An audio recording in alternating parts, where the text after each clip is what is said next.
Yeah, Assalamualaikum warahmatullahi wabarakatuh, everybody. Thank you everyone for joining once again, everyone online and everyone in person. Alhamdulillah, we are in our third session of our reading of Falsafah Hidup with Professor Khairudin, and we will get right into it, inshallah. No need for any more introduction lah. So, just a quick recap, very fast one. Chapter 1, Alhamdulillah, which we covered the chapter of Hidup.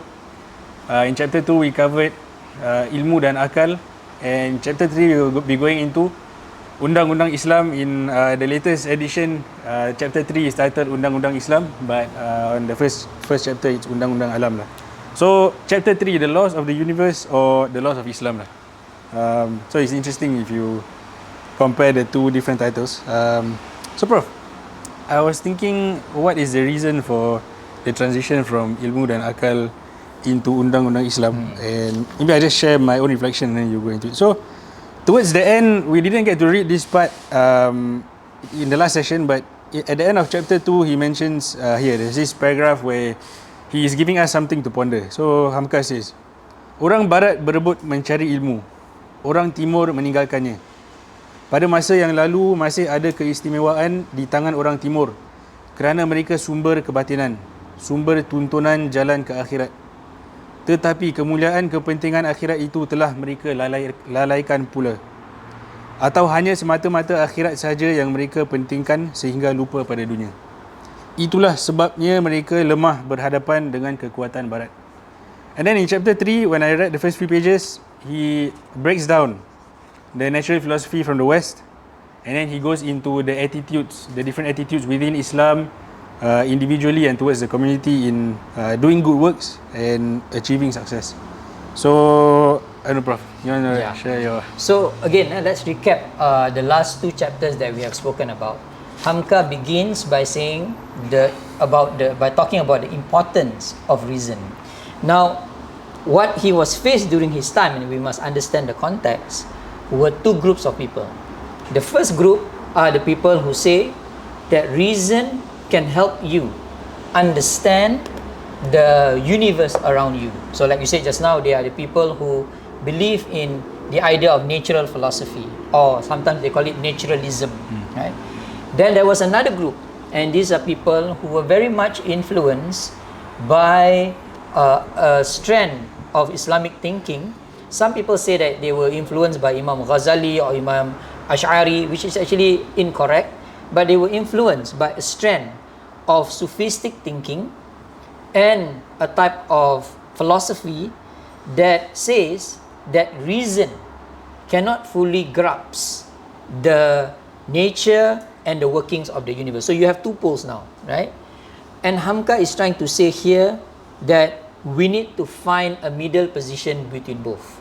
The middle position between the Ash'arites and the people who follow Ibn Rushd, and the middle position between people who think that only by thinking you can solve the problems of your life and understand why life is as such, and the people who say that everything is because of takdir. And you have these people actually until today, where people believe that everything that happens to them is takdir, and therefore because of that they either don't want to work hard. That's number one. Number two, they say that their lives has been predetermined, and because of that they should only do things in accordance to the limits that are imposed to them. So that's why he mentioned that one problem that you have amongst Muslims in his time and our time is that they believe that life is very limited by ways of the laws that have been placed upon us due to our faith. And Hamka now dispels all of these arguments. So that's why he starts with this whole idea of Undang-Undang Alam, Sunnatullah. So what is Sunnatullah? Sunnatullah basically means that everything that happens in life, it has rules, laws, and patterns. And that patterns have been established by Allah, and these are things that we can understand and we can control. Give you a simple example. If you burn something and the fire is lighting up, and you put your hand on the fire, your hand will get burned. That is Sunnatullah, right? And you cannot change Sunnatullah save Allah Himself who changes it. So in the story of Ibrahim, for example, he was thrown into the fire, but the fire didn't burn him.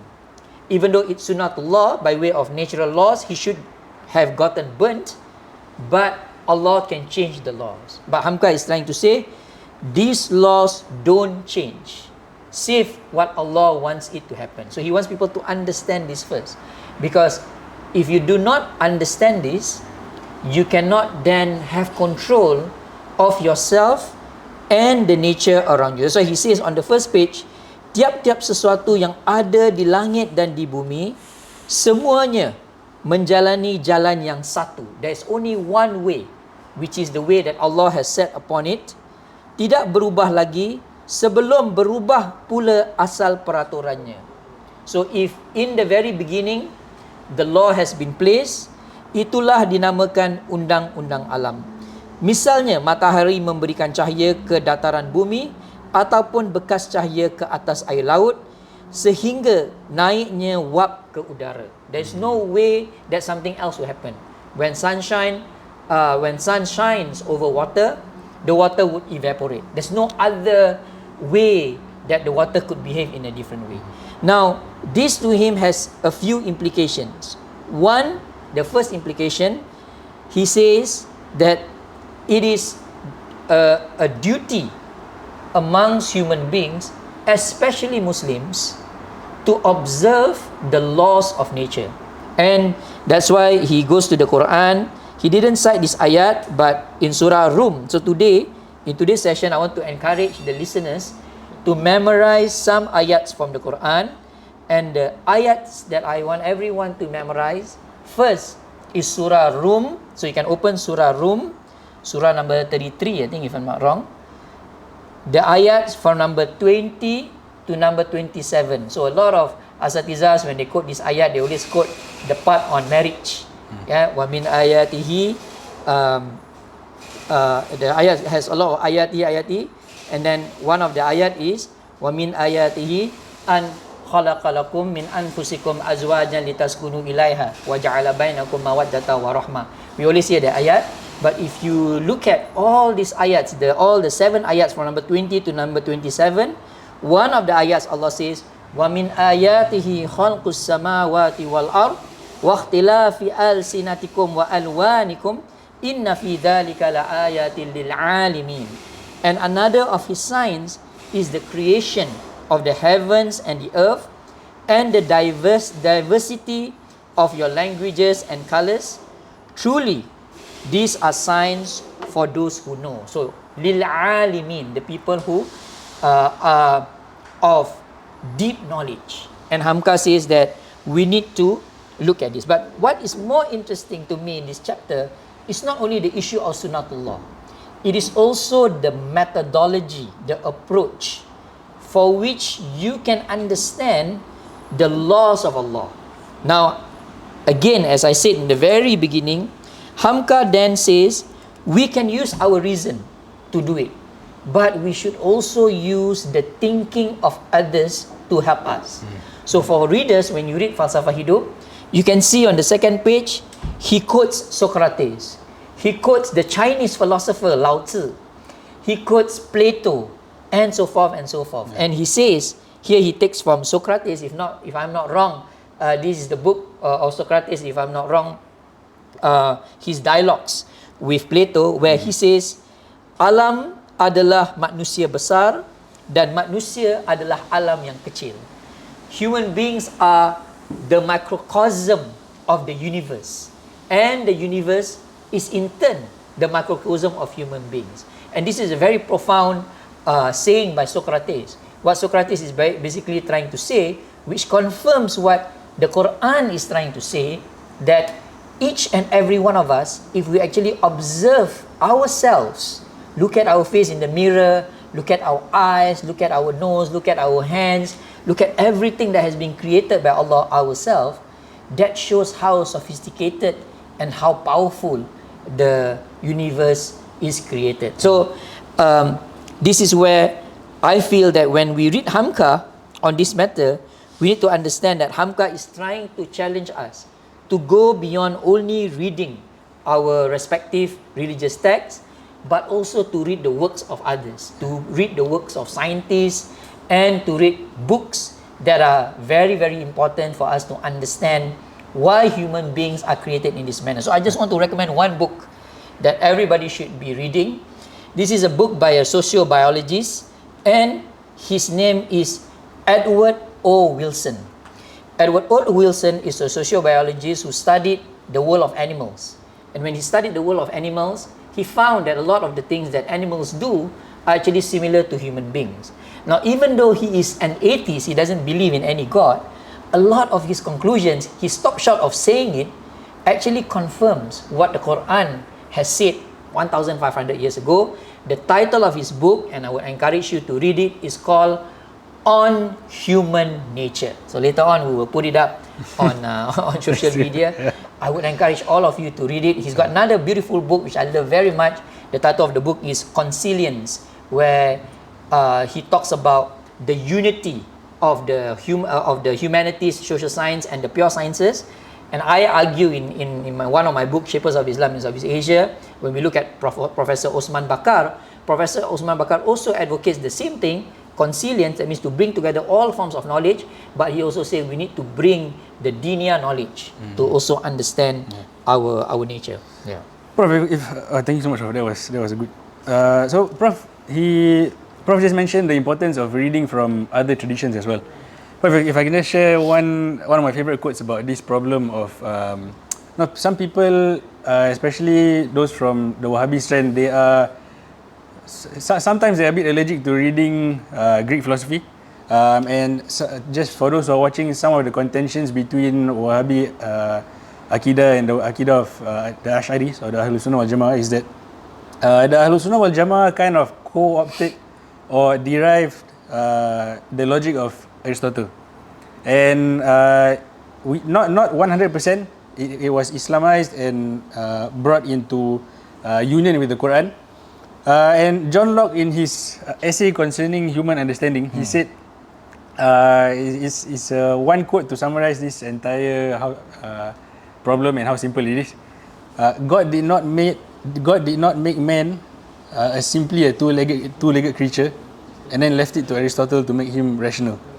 So here we know that the figures, the big intellectual figures in world history like Aristotle, and the big figures in Islam like Imam Shafi'i, Imam Ash'ari, these were these were the human beings who first compiled different areas of knowledge, and then we are the ones who come after them, and a lot of the aspects of their knowledge are universal and can be applied to our thinking. And maybe I can add to that. Yeah. Again, I mean, the Wahhabi strand is one who tend to be very, I would say, unfairly allergic to some, and in fact, a lot of philosophical works. But this has become a trend in almost all strands of Islam during Hamka's time, and during our time too. There is this idea that anything that comes from the West, from non-Muslims, are things that we should not consider very, very carefully. But I think there is a mistaken idea that all knowledge, as long as it is good knowledge, is actually Islamic knowledge. And that's why I'm a little bit critical of the movement called the Islamization of knowledge. Not that I'm against the entire idea of Islamization of knowledge, don't get me wrong. I think that yes, there is a case to be made for knowledge to be Islamized in the sense that it should be incongruent with Islam. But when we push it to the very extreme, what this idea of Islamization of knowledge results to is we become closed up to all the streams of knowledge that is open to us. And indeed, if you read the Quran, if you look at the hadith of Rasulullah sallallahu alaihi wasallam, Rasulullah encourages us to learn from as many people as possible. That at the end of the day, in order for us to understand the universe, we need to understand that everyone has a share of wisdom, but only a few can actually discern the knowledge of Allah. And this is the thing that we need to make the difference, right? وَمَا يَذَّكَّرُ إِلَّا أُولُو الْأَلْبَابِ. That Allah says that يُؤْتَ الْحِكْمَةَ مَنْ يَشَاءُ وَمَا يُؤْتَ الْحِكْمَةَ فَقَدْ أُوتِيَ خَيْرًا كَثِيرًا وَمَا يَذَّكَّرُ إِلَّا أُولُو الْأَلْبَابِ. Nobody can remember except for those who actually reflect. And those who actually reflect, even amongst the non-Muslims, very, very deeply over the universe, they will discover Allah. And you can read the memoirs of this scientist. His name is Jeffrey Lang. And you can even read the book Islam and Science, the classic text by Maurice Buchel. And I would encourage people to read it. All of them, when they study science deep enough, by way of reason and by way of reading the works of non-Muslims, they will come to a time where they ask that one question: who actually created all of this? And that then leads them to Allah. So we must understand, and Hamka talks about this in other chapters, pintu-pintu menuju ke Allah itu pelbagai-bagai. Bukan bermakna semua pintu itu pintu yang betul. Tetapi orang, whoever approaches the knowledge that Allah has created for us with sincerity and with the hope of not only understanding the universe but understanding the divine wisdom, Allah will then lead that person to understand what we call as the haqqul yaqeen, to get to the level of the ultimate certainty, which is to understand the essence of Allah. So I just want to go on a little bit from there. In us trying to understand the universe, Hamka says that there is one big stumbling block. There is one challenge that everyone, especially those who are very, very intelligent, will encounter. And that challenge is the challenge of shahwat. Right? He talks about nafsu in the earlier chapters, but now he gets deep into it. He says that in page 81 for my book, he says, naluri insting hendak hidup menimbulkan naluri-naluri yang lain. Untuk mencapai insting itu, manusia mempunyai syahwat. Apabila syahwat dipenuhi dan maksud tercapai, terasalah kepuasan. Apabila insting itu terhambat, dia berasa sakit. Now he says that every one of us is created with syahwat. What is syahwat? Syahwat means desires. Desires can do two things. Desires can be the engine and the motor force that tells us to know something even more and more and more and more. But syahwat also can do the second thing. And this is where syahwat can actually make the reason that we have blunt. Dalam bahasa Melayu kita say tumpul, become blunt and unable to understand realities as they are. So that's why suddenly he gets into the syahwat of human beings, where a lot of human beings, and he actually talks about men first, the problem with men. Yes. What do men like? Women. What do men like? Women. Men like women, not handphones. I thought men like tech a lot. So he talks about how men are always swept by his shahwat. What do men always do? Men like to look at women. And when we look at women, especially beautiful ones, we think that that woman is the universe. And that's why even good men, interestingly, fall into the problem of zina. Right? So Allah says in the Quran, وَلَا تَقْرَبُوا zina innahu kana fahishata wa sa'a sabila. Do not be close to zina, because zina is actually an evil way. Fahisha, it's actually a despicable thing, and it is an evil way. Why did Allah use the word the evil way? Because it is a path that people get into when their reason are no longer working. And Hamka talks about this. Woman, the love for woman or men can actually affect how we think about life. So if you look at a lot of the problems in our society now, if you look at a lot of the challenges that are faced with societies all over the world, especially Muslim societies, it all boils down to the problem of desires. The issue of pornography that we have, pornography addiction in our community, the issue of divorce, which is a perennial problem, so always has to do with marriage infidelity, and of course the issue of sex outside marriage, and so forth and so forth. And Hamka says that we need to first, he says, menurut beliau juga, adapun perangai yang utama adalah alat, gunanya ialah untuk mengekang syahwat, sebab syahwat menyerang. So be careful, because our desires can actually affect our faculty of reason, and then affect our view of the world, and then affect how we understand life in general. Yeah, Prof. When I was reading this paragraph, it reminded me of Zakia Darajat. Her book on peranan wanita dalam Islam. She writes about a funny problem in her community back then, where men were marrying the helpers in the household. But then she used that to break down the psychology of men, and then proved that gender is a metaphysical reality. So she said, okay, it's a bit unrelated, but just to go down that problem. She said the men sometimes men are seen as irrational when they make these decisions. But then she gives hope to all women. Like she says, men are drawn to women that are seemingly less desirable because God has put that attraction inside every single woman. So that's just a bit of the breakdown that she does. And I think that all problems of the world are because of the deeds of men, less women. And I think that is a misconception that we have had for so long. We always think that women are the cause of all of the problems. Actually, if you look at the world right now, what's happening in America, what's happening all over the world, Israel and whatever issues, it's all it is all an upshot of what man has done.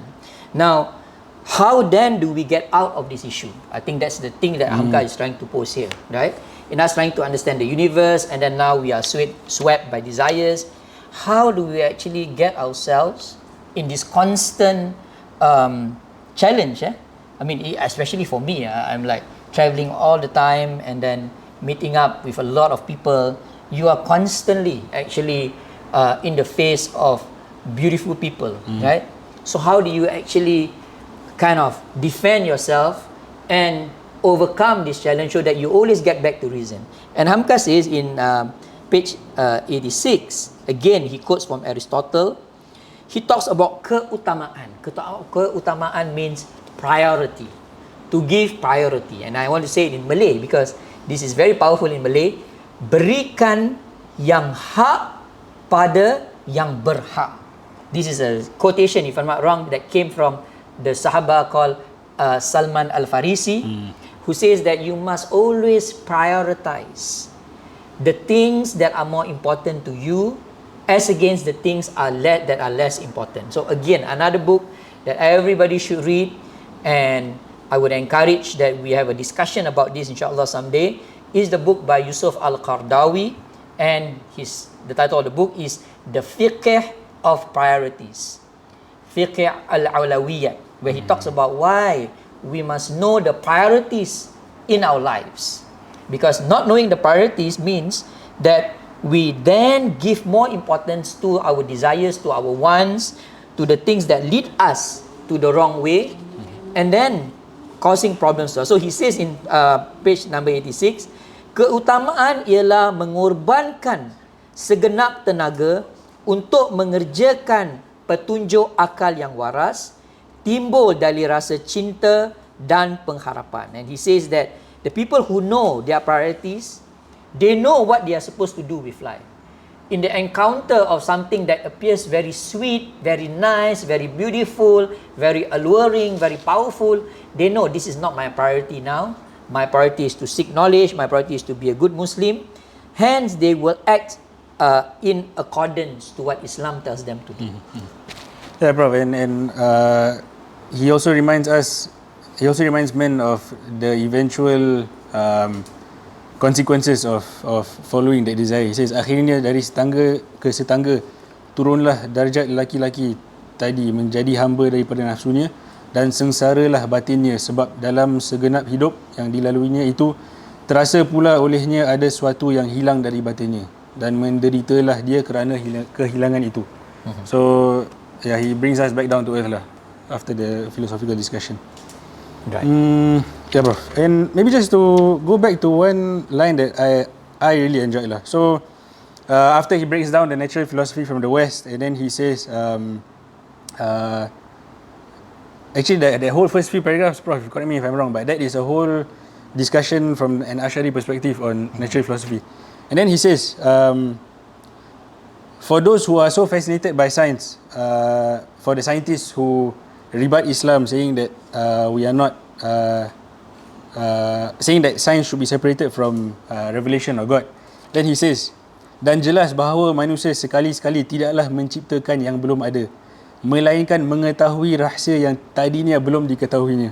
So he says they are so fascinated by what they discovered, but now they only knew what they didn't know before. So that is a very quick and quip on the true state of the men who are fascinated by science and deny God. So, and it's also a reminder for us that there are many things that Islam enjoins us to do that sometimes, for some of us, it appears very irrational, right? Like, for example, young people would ask, why must we pray 5 times a day? Why not just do 1 time, right? Why does God need us to pray so many times in a given day?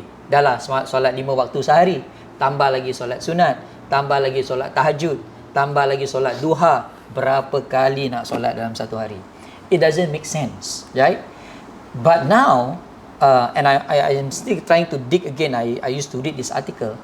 Many studies have shown that prayer in itself, if you look at it from a scientific angle, has a lot of good impact and effects on our bodies. Let's not talk about the soul first.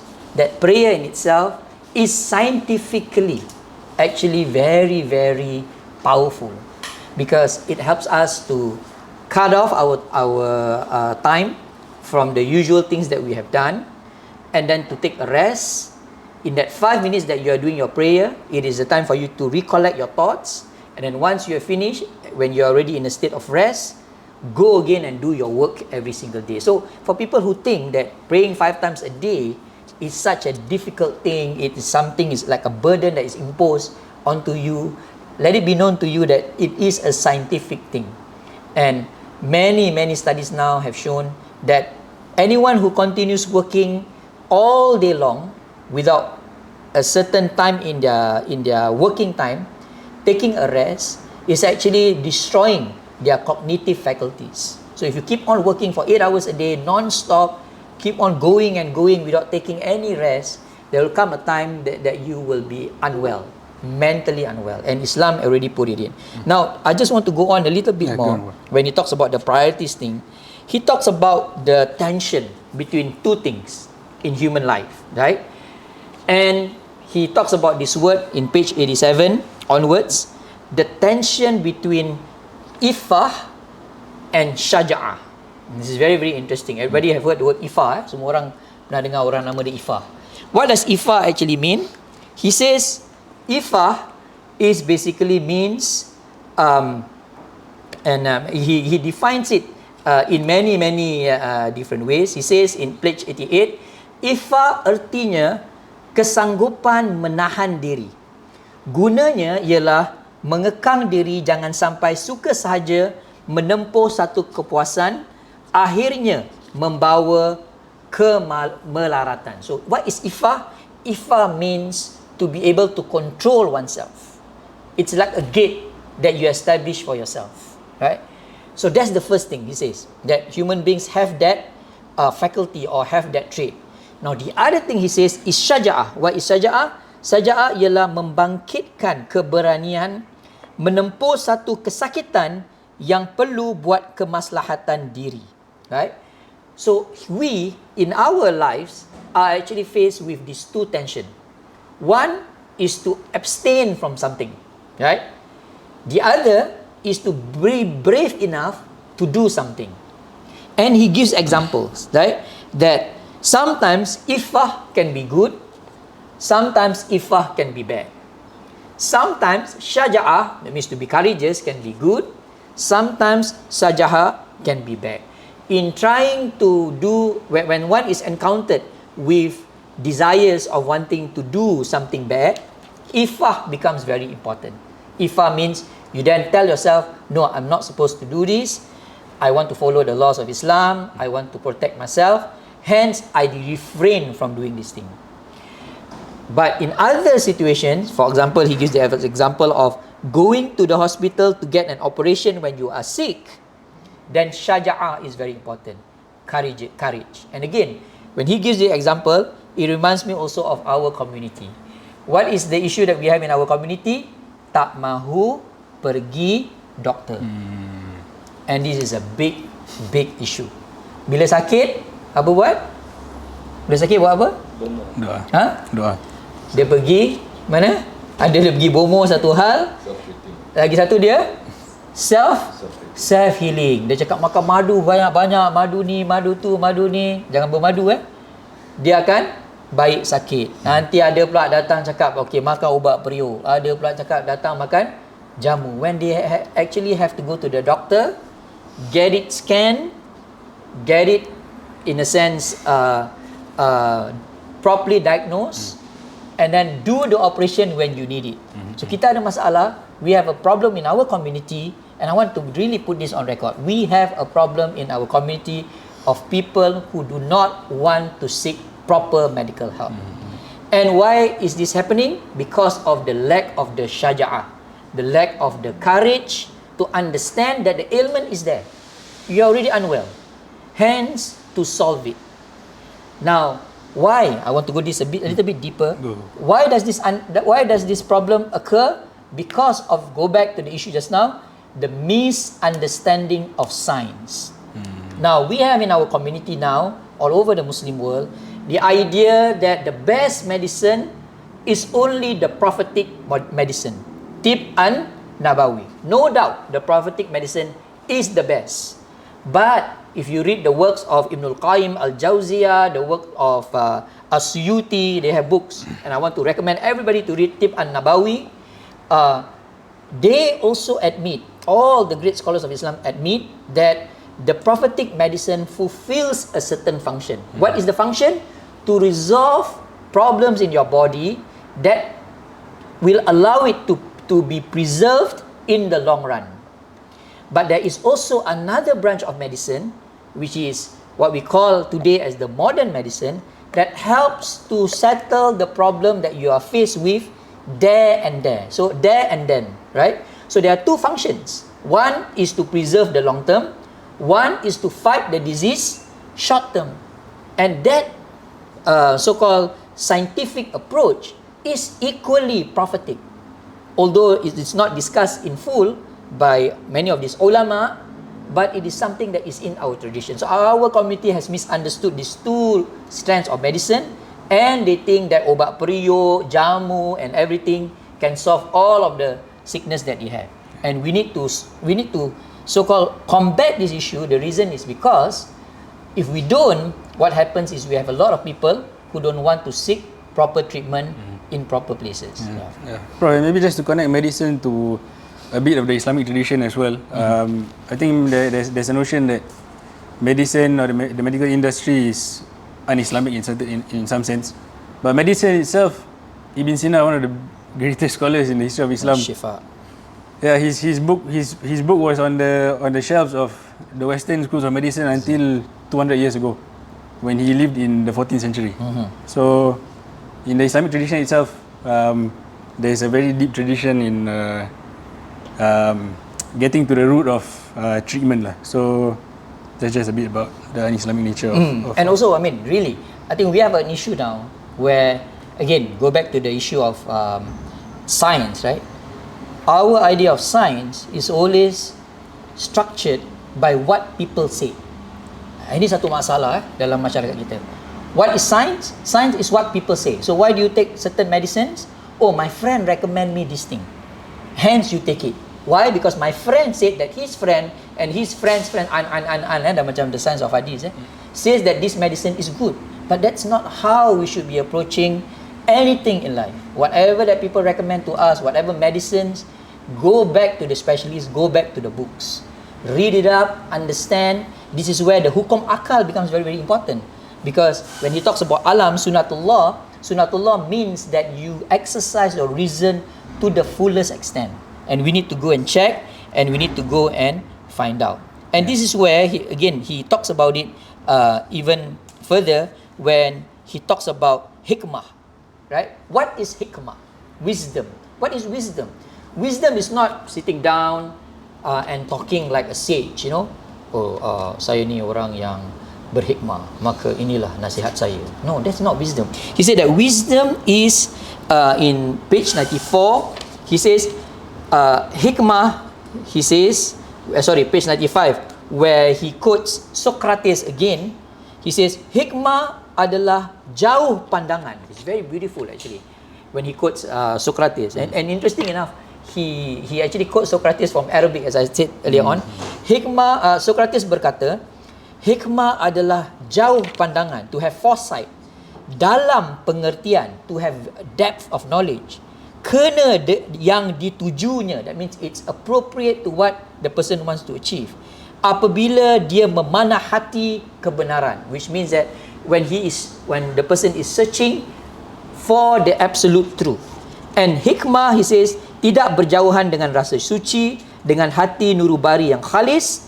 Hikmah berdekatan dengan fitrah, asal kesucian akal manusia. So wisdom is actually the consequence of people exercising their reason in the fullest manner. And this is the thing that I think we need to be very attentive to, that it is not enough to have knowledge. It is not enough to know something. It is not enough to read a lot. It is not enough to know about all the different sciences, but to have the wisdom to use those sciences in the proper manner. We know now about all these debates over nuclear energy, and everybody is, of course, very concerned now in a very hypocritical manner about Iran having nuclear bombs when all other countries in the world also have the same thing. But the point being here is that nuclear energy in itself is good, right? It is a scientific discovery and invention that can really benefit mankind to a great extent. But when there's no hikmah, when it is used in the wrong way, as Hamka would say it, the thing then becomes very, very problematic. The same is it with medicine, right? Medicine is good, but medicine, when used in the wrong way, in an extreme way, can actually become very, very bad. That's why you cannot take medicine in an overdose. Even though it can cure you, an overdose can actually kill you. And that's why later on, Hamka talks about the people who dia memakan candu, right? Candu or opium or any kind of substance that you know that people take, now they call it drugs. They are actually medicinal, have medicinal properties. But when hikmah is not there, when wisdom is not there, people then take it to the very extreme. Hence, they get very, very unwell because of the very thing that actually can help them to be better. So I just want to underline that part on the hikmah part. Okay, thank you so much, Prof. And then afterwards, he goes into what drives us to do good. So this is a bit of philosophy on goodness itself, lah. And then he begins from the Islamic tradition. So he says, just let me to read it, Prof. According to Imam Al-Ghazali, what drives our hearts to do good are the following three things. Kerana pujukan atau ancaman dari orang yang diingini rahmatnya atau ditakuti siksanya. So influence from someone else in pursuit of their mercy or fear of their torture. Second one, mengharap pujian daripada yang akan memuji atau menakuti celaan daripada yang akan mencela. So hoping for praise from someone who will praise him, or fear of backlash from someone who is usually criticizes. Mengerjakan kebaikan kerana memang dia baik dan bercita-cita hendak menegakkan budi yang utama. So doing good out of the inherent goodness of that thing, or wishing to uphold good moral or good character, good morals or good character. So he mentions these three things, but he doesn't tell us which one is good and which one is bad. So from here we know that Hamka wants us to think, or Imam Al-Ghazali also wants us to think, and then he breaks down the three lah. So he says yang pertama adalah didorong syahwat, dan itulah hanya pekerjaan orang awam. So the first one is a result of your syahwat, and it is the work of the awam, the general people. Yang kedua kerana malu, dan itu adalah perbuatan raja-raja dan orang besar-besar. The second one is out of shame, and that is the work of the kings and the elites. Yang ketiga, perintah dari timbangan akal. Itulah perbuatan orang-orang hukama, ahli fikir. And the third is a result of the weighing of the intellect, and that is the work of those of understanding. So yeah, and then he continues. So maybe we'll just spend some time reading lah. Actually reading, book reading. So dan yang mendorong manusia berbuat baik untuk akhirat adalah 3 perkara pula. So now he's going to doing goodness for the hereafter. So he says, mengharapkan pahala dan syurga, menakuti azab dan neraka. Itulah tingkatan orang awam. Mengharap pujian Tuhan dan takut celanya. Itulah martabat orang yang soleh. Mengharap keridaan Allah semata-mata. Itulah martabat nabi-nabi dan rasul-rasul, orang yang siddiq dan orang-orang syuhada. Dan itulah martabat yang paling tinggi dan mulia. So now he's coming at it from the Islamic tradition itself, and orienting it towards the akhirat. So the point here, he's trying to underline the importance of berbuat baik. So again, on the one hand, he says we need to understand the alam. We need to exercise our reason. We need to know all the sciences out there. But to know all of these things, to do what? Right? Yes. For what purpose? Why do we study something? This is a question that he's trying to pose here. Of what end would knowledge bring us to? And he's trying to tell us that knowledge must only bring us to goodness. What is the highest form of goodness that we should strive to get? It is a good place in akhirah. That is the hereafter. But he says that knowledge must bring goodness first to the people around us. Right? All knowledge must be a path by which the people around us would become not only enlightened but also benefit from the knowledge that we have. And that's why he keeps going on and on about what are the things that will make us stop doing good. Right? Even though you are a knowledgeable person, you end up doing something bad. He says yang menghambat kita mengerjakan kebaikan, and he talks about the intellectuals now, adalah 2 perkara. Pertama, dia cakap halangan, kedua taksir. What is halangan? Sakit, lapar, miskin seumpamanya. Dan he breaks down the taksir. Now, I don't want to go through it in detail, but he is trying to say that the people who cannot do good, even though they understand the importance of knowledge, are 4 kinds of people. 4 kinds of people, even though they have knowledge, they cannot use that knowledge towards goodness. The first, he say, yang pertama ialah orang yang bodoh. This is very interesting, right? So go back to when we talk about the jahil murakkab and jahil basit, that there are many people who have a lot of knowledge, but they are also stupid. They are also dumb. And these are the people who, even though they have knowledge, they let themselves to be subjugated by other men or other people or other groups or other powers that use their knowledge to bad ends. Tu orang yang bodoh. Kedua, he says, orang yang bodoh dan sesat. And this is even more powerful. They are not only stupid, but they are actually people who have lost their way. Right? And these are the people, according to him, not only have they been being made use of by people, they are people who bring other people to the wrong way.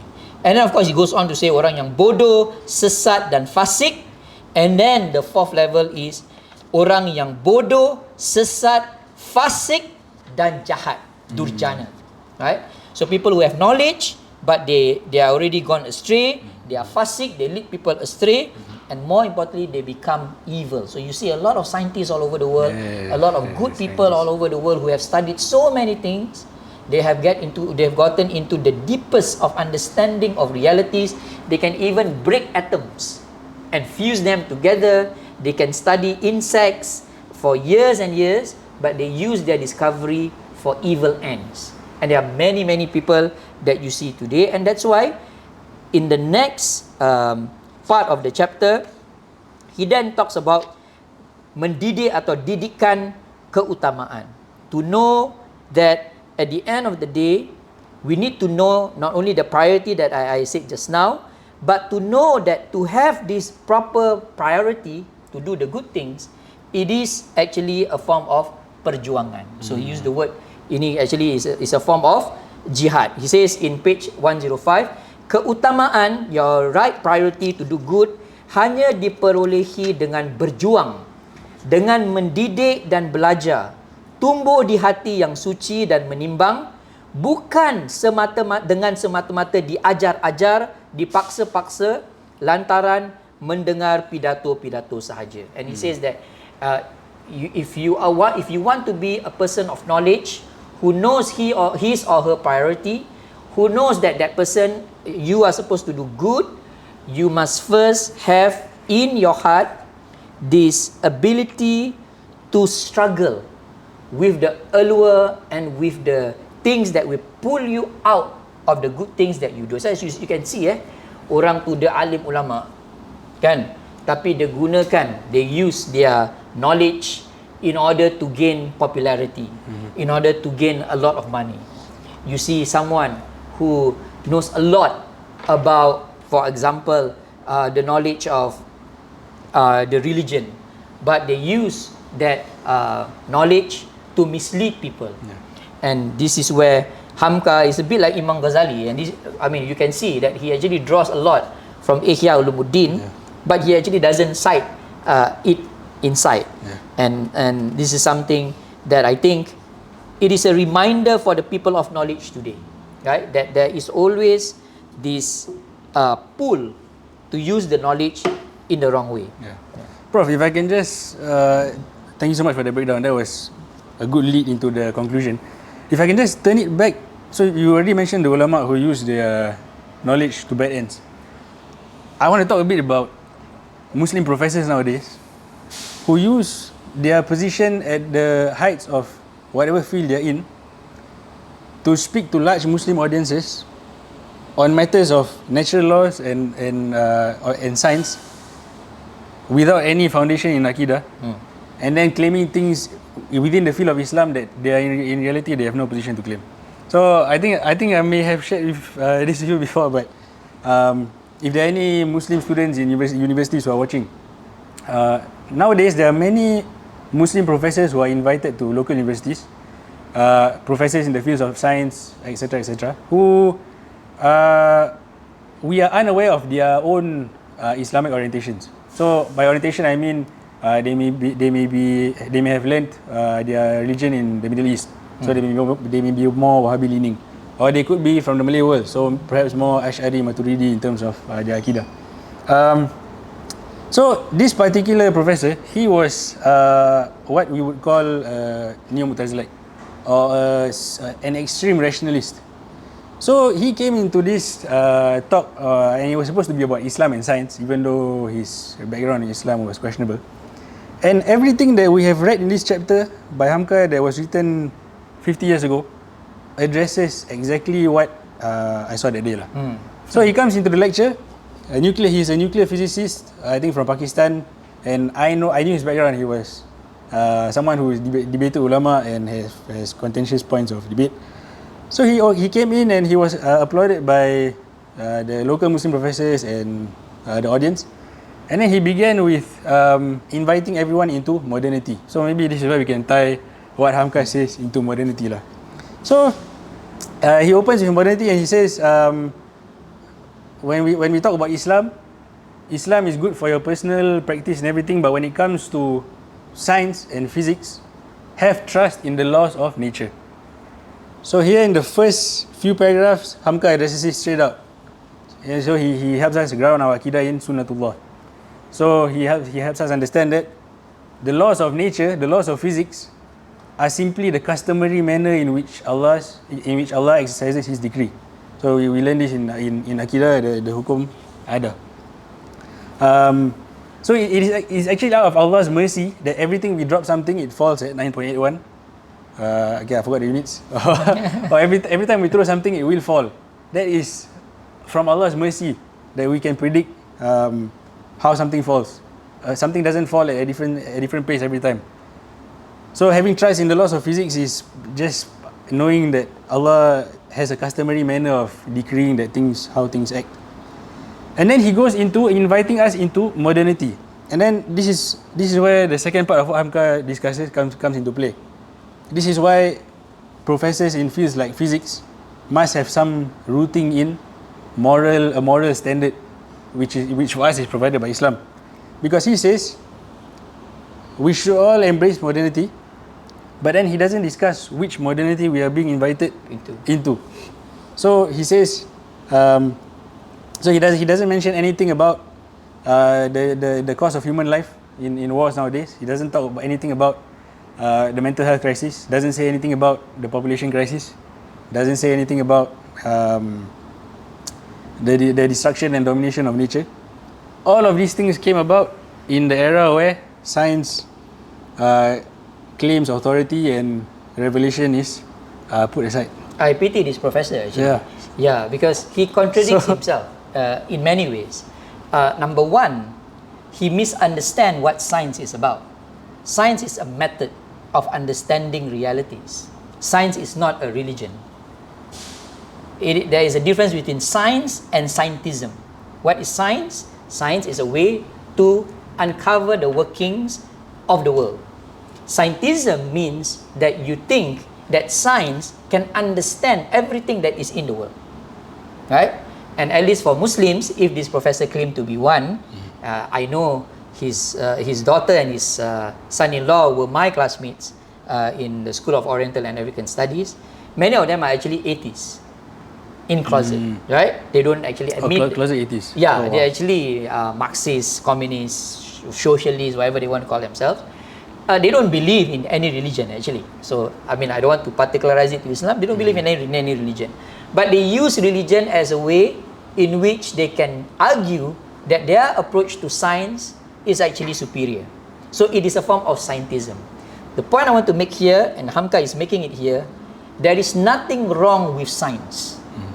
Science is a tool for you to unlock the wisdom, the hikmah of Allah, right? But there is a problem when you say that you can only understand Allah and the world through the methods of science. There are many things in the world that cannot be understood now, and scientists are acknowledging it. So another book, last one, because I just finished reading it in my night readings. The title of the book, published by Yale University Press, is On Faith and Science, written by these two scholars. One is a historian of science, and one is actually a scientist himself, Edward John Larson and Michael Roos. It's a very beautiful book. Basically, two scholars of different fields talking about, do faith has a place in science? And their conclusion is very interesting. They are both Westerners, Americans to be clear. They are all saying that at the end of the day, even scientists now acknowledge that science as a method and as a paradigm, even as a worldview, is limited. And precisely because science is limited, that's why science is always changing. That's why science has always to be revised.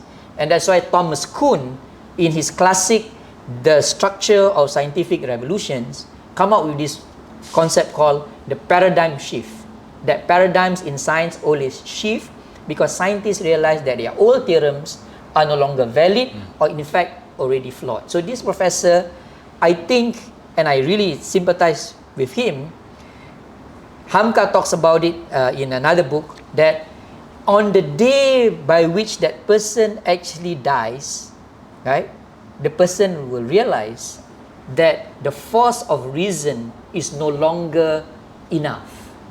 That on the deathbed that the person is in, Hamka says, he or she will require not the man of science to soothe him, but the man of religion. He said, this is the irony. He said, all the great scientists of his time in his society on the few days before they die, they want a religious person to be there who knows nothing about science, who just will give that person a soothing advice or to read the Quran and so forth. And he says this is not only the paradox or the contradiction of the people of science, that at the end of the day they actually recognize the limits of their own reasoning, but they do not want to admit it precisely because the problem of keutamaan, the priority, number one. But number two is they are not in to do good. They are actually in to mislead people from the way in which Islam has already taught us. So again, I mean, we need to, I think, be very attentive of this, because as Hamid said it very, very well, these people are conferred certain positions, certain acknowledgements at the expense of other people who can give alternative perspectives that can balance off the argument. Yes. And this is where reading such works, I think, can help us find that balance between both. Yes. And I think it's a very, very important reminder from Prof as well that just because someone has an authority in a certain field, it doesn't give them suddenly a blanket authority to speak on matters of Islam just because they are Muslim.